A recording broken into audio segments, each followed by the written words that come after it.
Online లో ticket booking అనగానే మనకు గుర్తొచ్చేది బుక్ మై షో. అయితే ఈ కంపెనీ పైన కూడా కొన్ని ఎలిగేషన్స్ అయితే ఉన్నాయి. పీవీఆర్, ఐనాక్స్, సినీపోలిస్ ఇంకా బీసీసీఐ తోని కొన్ని ఎక్స్క్లూజివ్ అగ్రిమెంట్స్ చేసుకొని మోనోపోలీ అయితే క్రియేట్ చేసింది. ఇక దీని వల్లనే ఈ ఫీల్డ్ లా ఏ ప్లేయర్స్ కూడా సస్టైన్ కాలేకపోతుంది. ఆన్లైన్ టికెట్ బుకింగ్ లా ఈ కంపెనీకి ఉన్న మార్కెట్ షేర్ 75%. అది మోనోపోలియా కాదా? అయితే ఆన్లైన్ లో టికెట్ బుకింగ్ అనేది ఒక పొటెన్షియల్ ఉన్న బిజినెస్.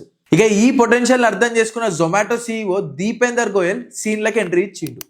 రావడంతోనే పేటిఎం ఇన్సైడ్ అని 2048 కోట్లకు కొనుక్కొని ఇమీడియట్ గా దాని పేరు డిస్టిక్ అని చెప్పి చేంజ్ చేసి ఈ పెద్ద మనిషి రిలీజ్ చేసిన డిస్టిక్ యాప్ లా టికెట్ బుకింగ్ నుంచి మొదలు పెట్టుకొని డైనింగ్ వరకు బుక్ చేసుకునే ఫీచర్స్ ఉన్నాయి.